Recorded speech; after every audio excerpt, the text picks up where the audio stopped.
CCTV 뉴스는 가장 시청률 높은 보도 프로그램입니다. 지금 나오는 영상은 상하이의 제로 코로나 방역은 유지돼야 하고 생필품 공급은 이상 없어야 한다라는 내용입니다. 그런데 이 뉴스 중국인들로부터 엄청난 비판을 받았는데요. 네티즌들 중년 여성 한 명이 반복 노출되는 걸 지적합니다.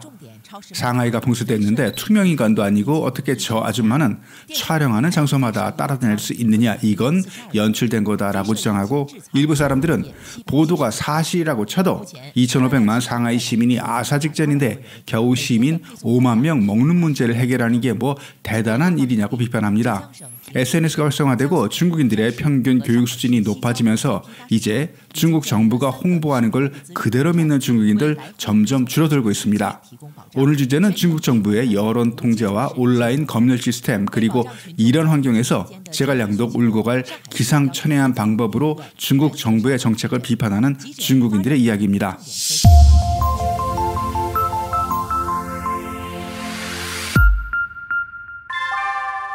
상하이 봉쇄는 사실 3월 초부터 부분적으로 시행되기 시작했습니다. 그러다 3월 말 상하이를 동부, 서부로 나눠서 각각 4일씩 봉쇄 후 해제한다는 계획이었죠, 원래는. 그 당시 4일이 어렵고 10일에서 15일 정도는 걸릴 거라고 예상했는데요. 하지만 4일이면 풀린다던 봉쇄가 계속 연기되면서 시민들의 먹는 문제, 의료 문제에서 나오는 불만들이 당연히 온라인을 통해 분출되고, 이를 가만히 볼 수 없는 중국 정부는 상하이 봉쇄와 관련된 내용은 올라오는 대로 삭제시켜버립니다. 그중 가장 유명했던 게 9만 5천 개의 조회를 받고 6시간 만에 삭제된 살려주세요란 글, 그리고 상하이 봉쇄의 혼란과 정부의 무능을 비판한 상하이 시민들의 인내심에 한계가 왔다라는 글은 50만 개의 조회를 받았지만 바로 삭제됐습니다. 이렇게 상하이 혼돈을 비판하는 글들이 계속 삭제되는 걸 본 중국 네티즌들, 기발한 방법으로 온라인 검열을 피해갑니다. 우선 중앙TV나 인민일보 등 관영 언론에서 올린 반미를 주제로 한 기사를 선택합니다. 이런 기사들은 대부분 중국 정부의 검열 시스템에서 열애되고, 여기에 반미를 주제로 했다면 실시간 인기글 상단에 자동으로 올라가는 걸 수년간의 경험으로 중국인들은 알고 있습니다. 자신이 쓴 상하이 봉쇄와 중국 사회의 문제를 비판한 글에 관영 언론이 올린 기사 제목에 해시태그를 붙인 키워드를 첨부한 후 SNS에 포스팅합니다. 이렇게 되면 실시간 인기글에 해시태그를 붙인 거라 검색과 노출도 잘 되고, 더구나 반미를 주제로 한 해시태그라 현재 중국의 온라인 검열 시스템에서는 필터링이 어려워지고, 네티즌들이 올린 정부 비판 문장을 삭제하려면 수동으로 하거나 아니면 실시간 인기글에서 관영 언론의 기사를 빼야만 가능하다고 합니다. 4월 14일에서 15일 2일간 중국 온라인에는 이런 방식으로 올라온 중국 정부를 비판하는 글들이 넘쳐났고, 온라인 필터링 시스템들은 이런 글들을 효과적으로 걸러내지 못했습니다. 온라인 시위는 4월 13일 밤부터 시작됩니다. 당시 웨이보 실시간 인기글 2위는 미국은 전 세계 최대 인권 적자국이라는 중앙TV의 뉴스로, 간단히 정리하면 역사적으로 인권 문제가 있는 미국은 자국의 인권에나 신경 쓰고 남의 나라 일에는 신경 쓰지 말라는 내용이었습니다. 중앙TV가 포스팅한 뉴스 제목에 해시태그를 붙이고 올린 네티즌의 글입니다. 이건 상하이 방역의 문제가 아닌 중국 사회 문제를 비판한 건데요. 해석해보면 연금 묻는 시간이 갑자기 늘어나고, 중국의 노년 문제는 우리만큼 어쩌면 우리보다도 더 심각합니다. 그래서 우리의 국민연금 같은 양로기금도 올해부터는 갑자기 여성의 경우 정년을 50세에서 55세까지 5년 연장했고, 이것 때문에 지금 중국도 시끌시끌합니다. 퇴직 연령도 남자의 경우 60에서 65세로 연장할 예정입니다. 996은 오전 9시 출근, 밤 9시 퇴근에 6일 근무를 빗댄 말이고요. 12시간 흑백, 이건 하루 2교대 방식, 집값은 천정부지, 대출이자도 천정부지, 월급은 최저. 중국의 인권이야말로 세계 최고의 인권, 이건 일종의 반어법으로 표현한 거고요. 문 앞에 출입금지 스티커 붙이고 애완동물 폐기하고, 오미크론 검사에 밀려 중증 환자들 치료도 못 받게 하고 있지만 우리 통계의 사망률은 제로. 중국 정부의 방역 대책을 비판합니다. 이분은 미국을 싫어하는 분이네요.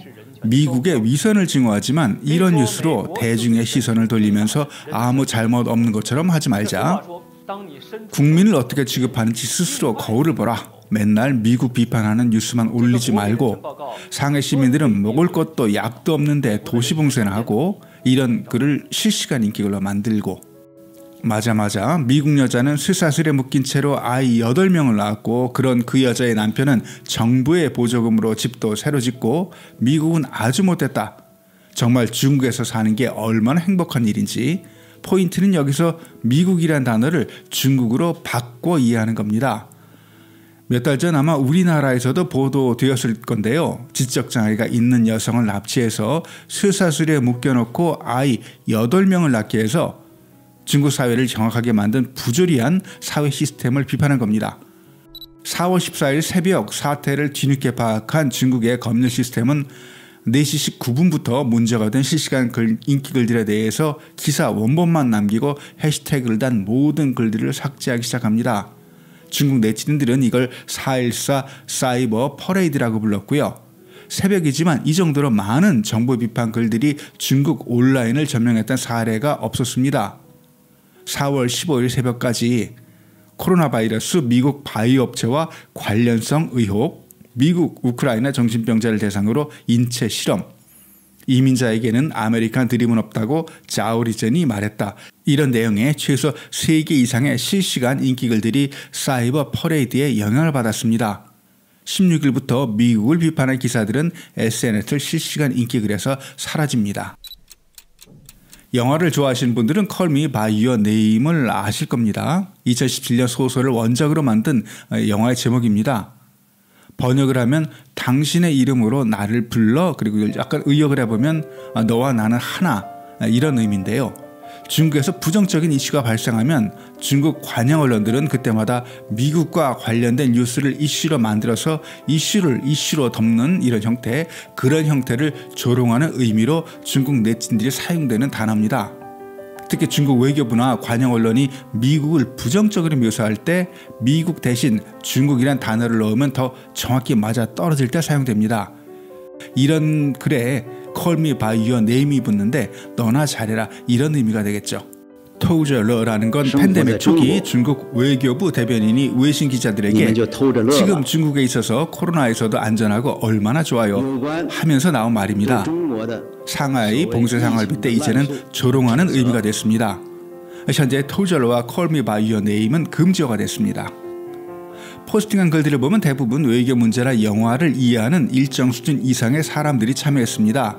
아무래도 상하이 이슈라 그런 것 같기도 하고, 또 소위 셔퍼농으로 알려진 20대 초반이나 공산당이 없었다면 신중국이 없다는 노년층이 아닌 개혁개방 이후 미국과 외교 관계가 가장 좋았던 시기에 교육받고 H.O.T나 베이비웍스 그리고 목욕탕집 남자를 CCTV 8에서 보고 한류를 경험한 30, 40대가 주류로 보입니다.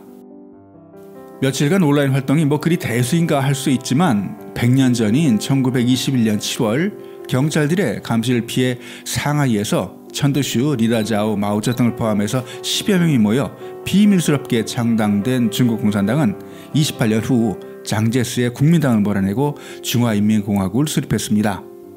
오늘 영상은 여기까지. 영상이 유익했다면 좋아요, 구독 부탁드리고요. 그리고 댓글은 정말 영상 만드는 데 큰 힘이 됩니다. 다음 영상에서 뵙겠습니다.